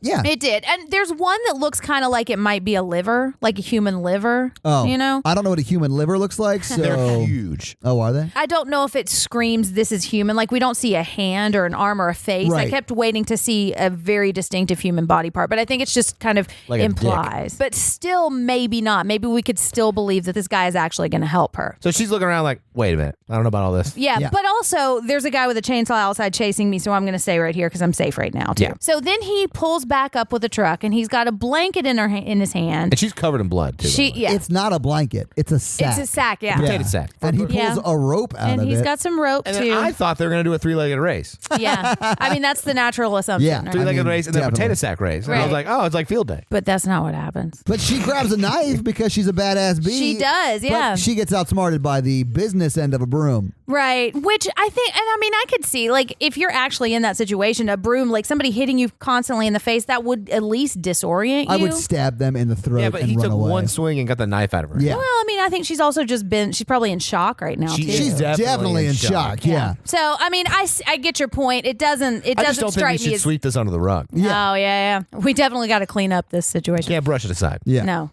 But it doesn't, like, I don't find it so unbelievable. I to don't take know. me We out just of got the to get a movie. handle on this scene. Yeah. Well, he gets a handle because he knocks her down with the sweeping end of the broomstick, and then he starts hitting her with a broom handle, and she he like, knocks her passes out. more or less. Yeah. Mhm. Kind of, yeah. And he starts to tie her up. So he covers her up with a sack and takes her out to the truck and gets her in the truck, and then realizes that he forgot to turn the lights off and close the door. So he gets out. So we take 30 seconds to show him running back and turning Right. the lights off and closing the door and then coming back to the car. And I think the reason they included that is because he makes a point of saying the cost of electricity is Yeah. enough to drive a man out of business. Also, it kind of strikes me as just really creepy because this is almost like a mundane thing he's doing. Well, you know? I think it goes back to what we've kind of been talking about with the villains of this movie is that they have these very humanizing moments that make them creepier, and I Right. feel like this fits into that really I can well. sort of see that. I Yeah. just think it's a waste of time. But Well, yeah. And so now he's driving and she's in like the floorboard of the passenger seat, and he just keeps like poking her with a stick, and she's Oh, she's man. No, so this screaming. is my favorite scene of the movie. yeah, it's very because unsettling. It's the creepiest scene in the movie because his voice is calm and therapeutic, and he's trying to calm her down. No need to struggle, no need to yell, and then he would get joy out of hitting her with the stick to make her yell. Yeah. calming her down and doing it over and over and over again. It just was so unsettling and creepy. It's probably one of the most effective, creepy moments for me. I think so too. Yeah. And so he's driving, and then we start to see somebody in the road, and we learn it's the hitchhiker from before. And this is the first time we'd seen him since he got out of the car and marked it with blood. But so the driver gets out and starts hitting him, and this is when we find out that it's the father and the son. Yeah, that they're related. Right. And he's saying you almost got caught in the graveyard. So now we know that it was the son who has been robbing the graves. But the dad's saying, I told you never to leave your brother alone. So we're kind of starting to put this whole family structure together. And so they get Sally out of the car. And while they're dragging her into the house, he's saying, I hope your brother didn't let any of those kids get away also. So they're coming in, and we see Leatherface, but now he's wearing like a granny costume. Like, He's got like makeup on too. Yeah. He Because he's does. cooking. but yeah, so he's like filling the matriarchal role in this family right Yeah. now by preparing dinner. And wearing his grandmother's face. And so they're bringing her in, and they're tying her to this chair. And this chair, I kept forgetting that it wasn't her arms. Yeah, because it's an armchair, first off, right? Right. And it's not but it's not her arms, but it looks like it might be. I think it might have been a man's arms, but still. Yeah, but they're human arms as the arms of this chair, and it's so creepy because I think her arms are behind her back. They are. But I keep forgetting that. And it's just another one of those tiny little touches that makes it so unsettling. And so the dad is asking where the other kids are and asking if Leatherface let them get away. And he's mad that Leatherface ruined the door. And this is like, just, we're seeing the family dynamic, and it's he's just like beating on Leatherface. Yeah. With the handle of the broom, I think. And the other kid too. He beats him too. And so now the dad's talking to her and saying, it's okay. We're just going to fix supper in a few minutes. And so she's looking around and she sees what I thought was a rib cage hanging next to her. But then we find out later it's like a full skeleton. Yeah, and it's got a light in it. It's like the Right. lampshade, but it's a skeleton. Right. This whole house is like bone furniture. Right. Like that couch I had sex on. Yeah, it was. Ew. Boned furniture. Yeah. And so now they're getting Grandpa from upstairs, and it's the man who was in that attic that we saw earlier. And they're picking the chair up and carrying it down the stairs. And they sit Grandpa right next to her. And they take her arm, and the hitchhiker's son has a knife to her throat, and they cut her finger, and Grandpa starts sucking on it. It's super unsettling. Yes, What it's is happening? so disturbing. Why? Well, he can't have solid food anymore. Oh, Yeah. is that old? He's still a cannibal. Right. Oh, but did you see what his hands were doing? They were like waving around in like glee from like getting to eat this blood. Oh, it's so gross. And so she just passes out because I can't imagine anything more terrifying than this. I know. All right. And so then she wakes up and she just starts screaming. And then they all start screaming as well, having a little fun. Yeah, They're but like laughing. hooting and laughing and yelling. Yeah. And so she's kind of trying to bargain with them, and she's saying, you can make this stop. And Leatherface keeps creeping closer and closer and closer, and they keep like touching her hair. Doesn't she also say, like, I'll do anything? She does. That's horrible, man. It really is. And That terrified me. Yeah. but it stands out because that's not what they want. They're not looking. No, They don't even for want that. sex. They are not at all interested in her sexually, it seems. She's just their food, you know. Yeah. But she's trying to bargain with them, and they're just laughing at her, and they're not going to let her go. And then they start to get into an argument too. And I think the dad's getting mad because they're saying he's just a cook, and he's saying, well, because he can't kill people. He doesn't like killing people. So Right. they're making fun of him because his two sons are like totes cool with killing people. exactly, and the father too. Yeah, so the grandfather. Grandfather, So they're like, you're just a cook because you can't kill people. Exactly. And he's saying there are some things you just got to do, and it doesn't mean you have to like it. And that's a really creepy thing, too. Yeah. And if I were her, I would just be thinking, I'm fucked. They're going to kill me. There's nothing I can do. They don't care what I say. So then Leatherface gets really close to her again.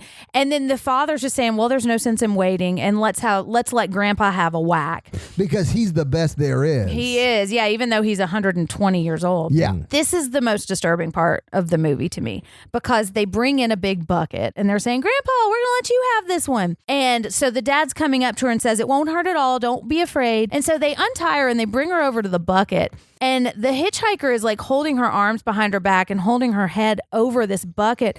And they're trying to get Grandpa to hit her in the head with this hammer. But he keeps dropping the hammer and he keeps throwing it. Because he's been dead for 10 years. Exactly. He did not take his Viagra. He couldn't get it up. Right. Like Leatherface had to hold it in his hand to hit her. He eventually does hit her, but He with does. Leatherface's help. But so he does drop the hammer. So the hitchhiker's son tries to grab it, and that's how she's able to get free. And then she bones out through another window. She jumps through the window, yeah. And good for her, man. And She's then run waddles to the street. exactly, yeah. And so the hitchhiker's running after her, and now Leatherface is running after her, and it's morning now. With the chainsaw. With the chainsaw Yes. going. Which was yeah. like, so that was breakfast, not supper? I I guess so. But for this family dinner, like Leatherface is now wearing his family dinner suit because it's like a Yes. wool suit with a like businessman face on it. And that's just so creepy too. That Yeah. it's like they're not only that they're made out of human skin, but there are like different, it's like the different roles he plays in this family. He's got a mask from somebody's face for it. Ugh. Yeah, it's gross. So now they're running and they get to the end of the driveway. And so it's Sally and the hitchhiker, and they're both, well, Sally's covered in blood. And then we see a truck coming, and the truck just plows over the hitchhiker, and like a couple of the wheels just slice him in half. That was a pretty effective scene, man. It was. It looked real good. For Also- 74. Love the fact that the dad was like, I could have hit you, and he yelled at him when he was driving up to the house, Yeah. and that's how he died. Yeah, that's true. Yeah. Oh, Oh, I didn't catch Yeah. that. You Yeah. gotta look both ways, man. My favorite know? character in the movie is this truck driver Oh, who has yeah, no yeah. time to. He runs over a guy chasing a woman, gets out, sees the woman, and it was like. Then it sees a guy with a chainsaw running out. Seconds later, Yes. a guy wearing a mask of human skin and a suit. He doesn't hesitate. He just pulls her into the truck. He is a man of action. He Yeah. is. I love this guy. And she gets out of the truck because I think she sees this is because Leatherface comes up and starts chainsawing the Yeah. side of the truck. And he has the presence of mind to grab a wrench Yeah. as he's getting out of the Yeah. truck. Runs behind her to protect her. Yeah. And uses that wrench because Leatherface goes around the truck and follows them as they start Yeah. running. And the truck driver like pelts him with that wrench Right in the face. Yeah. Right. And then he drops the chainsaw on his leg and, And cuts hacks his himself. leg, Yeah. yeah. That part's nasty, but Oh, fun. it's gross. Yeah. It is, yeah. And so as all of this is happening, another truck pulls up, I think, going the other way, and it's just like a pickup truck. Yeah, it's just a pickup truck. And so I think the truck driver runs off, and then Sally gets into the back of this truck, and Leatherface is running up and almost gets her. Yeah. But the truck drives away. Yeah, and she gets Right. away.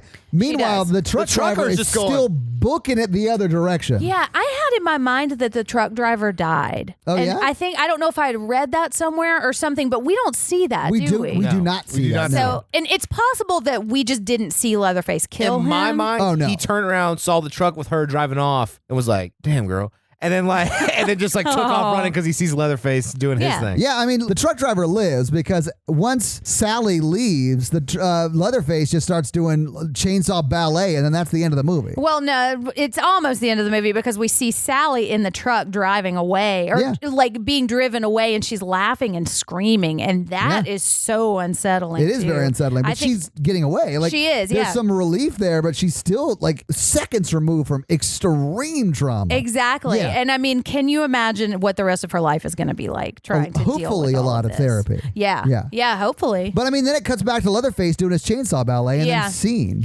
In the script, he was supposed to just stand there and like stomp his foot or something. But he was like, I can't show frustration that way. So that he like improvised that dancing around. Okay. I love the picture of Sally. I think it's just speaks to the trauma that this actually is. Like she's not like, phew, I'm okay in the back of the truck. Like she is fucked up, you know? Yeah. Yeah, she's Even though she terrified. survived, like she like one of the taglines is who will survive and what will be left of them, because she did survive, but like what she's now got the rest of her life of extreme PTSD because of Yeah, this. yeah. And all her friends and her brother are dead. Yeah. Well, I mean, her friends is a big loss. Oh, hot Mikey. take from Mikey. I do not like Franklin. Well, he's dead And now. all of her memories from her family home have been forever ruined. And that's the movie. There we go. Roll We did it, credits. guys. I really liked it. You liked it? Yeah. Okay. I loved it. Yeah. It's I mean, okay, I don't like watching it. I love talking about it because I think there's a lot to talk about, but it makes me so uncomfortable. It's very disturbing. It definitely holds up as a horror movie. I see why it is a classic. It's one of the few classics Yeah. I think that you watch it, you see all of these movies that have stolen from it, and it still has merit on its own right. People haven't really improved upon a lot of aspects of this. Right. I would agree.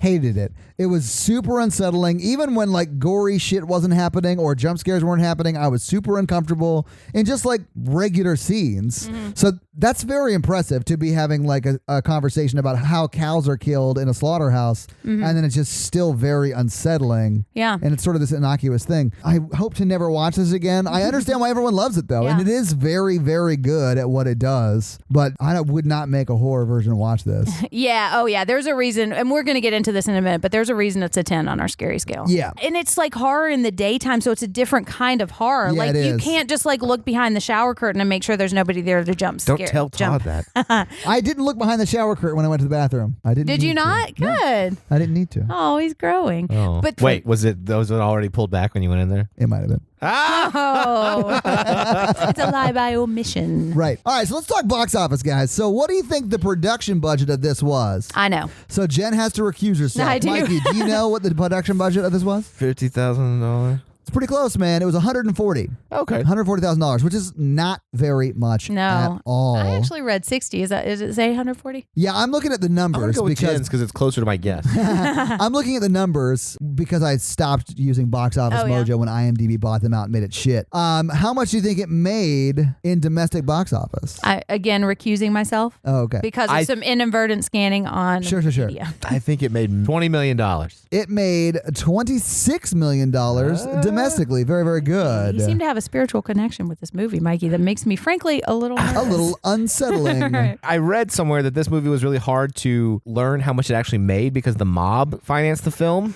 And so they kind of hid their books a lot. Oh, yeah? And so, like, it's actually one of the most profitable horror movies of all time, but no one really knew it until, like, the last 10 years. Really? So it made $26 million domestically. It did very, very well on Blu-ray. It's obviously an iconic movie that everyone talks about still to this day. So it's made plenty of money on whether it was a $60,000 or $140,000 budget. They made a lot of money back. So, and I might be wrong about this, but I think it's actually preserved in the Library of Congress as like an art piece of art. It's time for some Jen's fun facts. Okay, you were mentioning how gory it is, but it's actually not gory. Technically, it's not that gory. It's not gory at all because you never see the chainsaw impact a I human. was so grateful for that. Yeah. Oh man. But it speaks to how effective it is because you feel like you have seen something so bloody and so gory because they give you just enough for your mind to create all of that. Absolutely. Like you don't even see the hook go into No, her. you don't. I was looking for that too. Right. So glad. And the reason for that is because Tobe Hooper actually wanted to get a PG rating for this. Wow. And they were wow, like, indeed. Although this is before PG-13, so it was True. either PG or R. Yeah. So it originally got an X, and then they had to come back and cut a little bit out of it to get an R. Okay, so the cast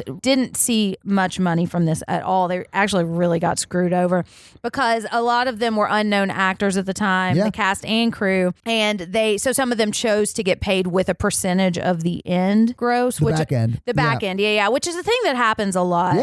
But they weren't actually agreeing to get a percentage of the gross that the film made. They were getting a percentage of the company that owned the film. And so they ended up not getting hardly any money. Oh, wow. Especially because the company ended up going bankrupt. So of 20 cast and crew, they all had to split like $8,100, which in today's money would be $41,200. But for 8 people to split for the production of this movie. People. Whoa. So that's for the cast 20 and crew. people to split for the production of this movie, that is insane. Considering how much money this movie ended up making compared to its budget. Yeah, they really got screwed over. Yeah. So the working conditions on this movie were terrible also. And I think you can feel that in the film. It's not a pleasant movie to watch. So they shot this in Texas and it was like 110, 115 degrees out God. some days. And so if you're thinking about Leatherface, he's wearing like that full suit and the mask. So the budget was super low and they had to cut production costs. So they filmed every day for like 12 to 16 hours with no weekends off so they wouldn't have to rent the equipment for another week. Jesus. And they were afraid to wash the costumes because they didn't want them to fade or look different. Yeah. So they were wearing these same costumes over and over and over and over again for like a month. Ugh. So it just smelled so bad.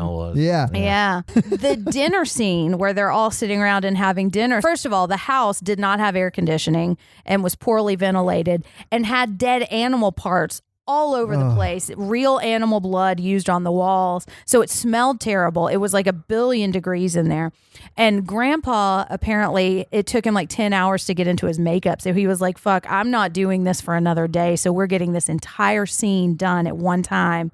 It took 27 hours of straight filming to get that dinner scene. Oh, my God. I know. And no wonder they all look like they're losing their fucking minds. Exactly, because they were. Jesus. And Marilyn Burns, she was the actress who played Sally. She's talked about how like that wasn't acting. I just could not stand to continue doing this over and over and over again. Oh, my God. Apparently, like when they would cut, they would all run to the windows to either just get a breath of fresh air or throw up because it was so God. miserable. I know. Apparently, they used a lot of practical and real effects on this. The finger scene where where Grandpa's sucking on her finger, it actually cut her finger because the knife and the fake blood wasn't working. And the way I read this was that everybody was so hot and so tired that Gunnar Hansen, who's the actor who plays Leatherface, just took the tape off and just ended up cutting her finger. I don't know if he had gotten permission from her to do that. What? But it was actually... So Grandpa was actually sucking on her blood? Yes. Oh, my God. I know. Isn't That's that gross. Not safe. No, but I mean, it was the 70s, so I don't think we were as careful about that as we are now. They used a real hammer in the scene where they were... and it hit her at one point. I saw it hit her at one point. Yeah. They said virtually everybody was injured in the making of this. And at the wrap party, Toby Hooper was like, they don't like me very much. No, Oh I my bet gosh. they hated him.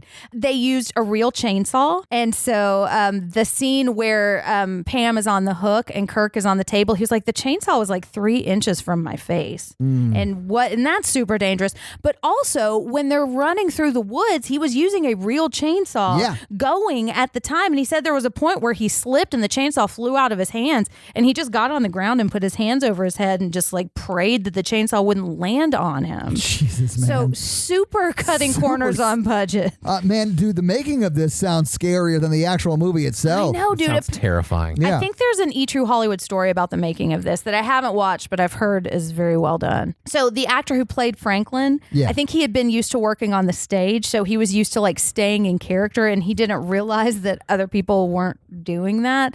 And so nobody really liked him on the set. Yeah, so they all hated him anyway. They did, Oh, man, you could tell. Yeah. You could. And Gunnar Hansen has talked later, like when he met up with him years later, he was like, oh, he's like a really cool guy. I wish we had been friends. But he just was acting like a dick the whole time because he was staying in character. Yeah. But they ended up becoming friends and staying friends until the actor who played Franklin died. So that's okay. He died? Oh. He did, yeah. All right, so this movie was not telling the story of things that actually happened, but it was kind of inspired by true events, and it was inspired by Ed Gein. Ed Gein, yeah. Yeah. Oh, yeah. Okay. Have you heard I know of him? about Ed Gein, yeah. Yeah. He's a killer and grave robber, and his 2 victims that we know about are Mary Hogan and Bernice Warden, and he was from Wisconsin. He was a killer and a grave robber, but he was also a handyman and a babysitter. Yep. Could you imagine finding out that you had left your kids with this dude? And so he would rob graves and make clothing and lampshades and like various like belts and handbags of body parts. Oh my God. Mostly women. I think a lot of that had to do with a really unhealthy relationship with his mother. Probably, yeah. Yeah, that I'll link to the story of that because that's a really strange trail you could go down. But he was deemed unfit to stand trial. He was eventually found guilty in a trial, but he ended up being committed and dying in an asylum. But he has also inspired Norman Bates and Buffalo Bill from The Silence of the Lambs. And then like Rob Zombie just rips this movie off. Yeah, House of a Thousand Corpses was directly inspired by this movie. All right, so this is maybe one of my favorite fun facts ever. The actor who played the hitchhiker, Ed Neal, apparently would go to screenings and he would wait until his scenes came on and he would get really close to somebody and tap them on the shoulder and they would turn around and see his face and lose their shit. My God, no. I Get know. a hobby. What a jackass. I know, dude. That is horrible. And apparently they asked him to stop coming to screenings. Yeah. So he's a sociopath. Yep. And those are my fun facts. Well, thank you for your fun facts, You're Jen. welcome. Yeah, so let's talk about the scary scale, guys, because the scary scale has been from Ghostbusters to this movie. It has. This is our 10 example on the scary scale. Right. Can I air my scary scale grievances now? Yes. 1, I think Ghostbusters is a 2. Because that scary scene in the library makes With it a this 2. ghost, yeah. Yeah. And that house 2 is the 1. What's your 10? Arachnophobia. For me, it's Hereditary. It's always been Hereditary. And for me, I think it would probably be, I was trying to think of what my 10 is, and it might be Funny Games right now. Funny Games is very disturbing. Yeah. But my point is, the scariest movie of all time doesn't exist. I have called many movies the scariest movie I've ever seen over the years. Yeah, that it used now, to be Candyman for you. Exactly. It was Yeah. Candyman for a while. It was Fright Night, then it was Saw, then Right. it just, and it's going to be different for everybody. Like somebody might see Arachnophobia and not have a Well, problem I think with we it can at all all. agree that our 10 collectively is Todd's sex tape. That checks out. Guys, it's very graphic. It definitely got an X rating. And so the reason that Ghostbusters, first of all, the reason that Ghostbusters is number 1 is because I feel like people so many times say, I don't like horror, and they don't realize that there are movies that they do like that have horror elements Like in them, Ghostbusters, yeah. like Ghostbusters. So I think that invites more people into the genre. And I also think if I say Martyrs is a 10, if I say Inside is a 10, or if I say House 2 is a 1, and you've never heard of those movies, it doesn't mean anything to you. But everybody knows Ghostbusters, and Texas Chainsaw Massacre has a reputation where people who are not familiar with the horror genre know it and know that it is fucked up and are scared by it. So I knew that and had never seen it. Exactly. And was not even really into the horror I genre. love this. Right. Yeah. Yeah, so that's why it's our scary scale. And I'm not expecting it to be a 10 for any of us. And we're not going to change it because it's an example. And it's really just meant to illustrate the range of scariness. It's a metaphor. Let's do the scary Yeah, scale. let's do the scary scale. Do it. And we guys, haven't done it. I'm on my 4th notebook. Holy shit. I know, I Way can't too many believe it. episodes.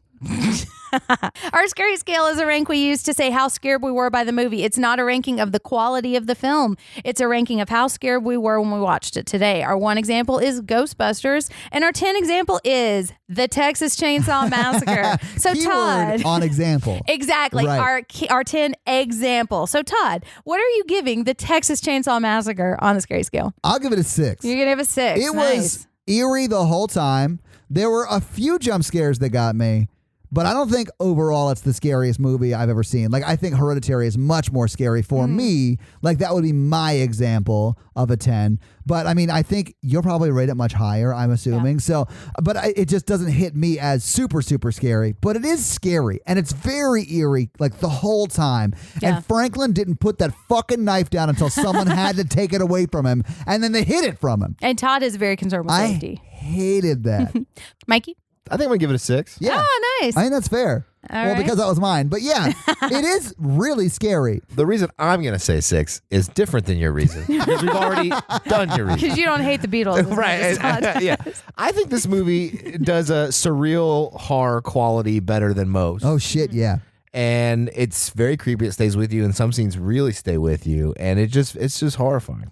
So, Jen, what are you going to give it? Well, I can't give it a 6 because I That don't would be want to 666, christen our new yeah. notebook with 666. I'm going to give this an 8. That doesn't surprise me. Yeah, knowing what tends to get me in horror movies because it's very unsettling. The atmosphere, it just feels uncomfortable the whole way through. There are specific things that happen in this movie with some women that are really uncomfortable for me. I don't enjoy watching this movie. I didn't. I either. love to talk about it, but it's not so much that it scares me. It's that it makes me so uncomfortable all the way through. And there are things that have stuck with me, like that bucket scene. I think about that often. And most horror movie things don't really stick with me for very long. But I love talking about this movie. And if you've read the book Men, Women, and Chainsaws, she goes into a lot of detail about this. And this is really the first time we see a fully fleshed out final girl. And so that's one of the things I love about it. And she's a great final girl. Like, she's very proactive. She survives. Yeah. She bones through 2 windows. Like it ain't shit. I know, man. Yeah, she's a badass, man. All while not wearing a bra, man. That's gotta hurt. You don't have to wear them, ladies. So yeah, an 8. So we got a 6, a 6, and an 8. Yes. So this week, the listeners made me watch Texas Chainsaw Massacre. What are you guys making me watch next week? Well, guys, for next week is our Thanksgiving episode. We are going back to colonial times, and we are going to watch The Witch. Oh, I've heard you talk about this. Yes. I've never seen it. Mike, have you seen it? I've seen it. It's pretty good. All right, guys. So watch The Witch for next week. But for now, we're going to read our 200th review.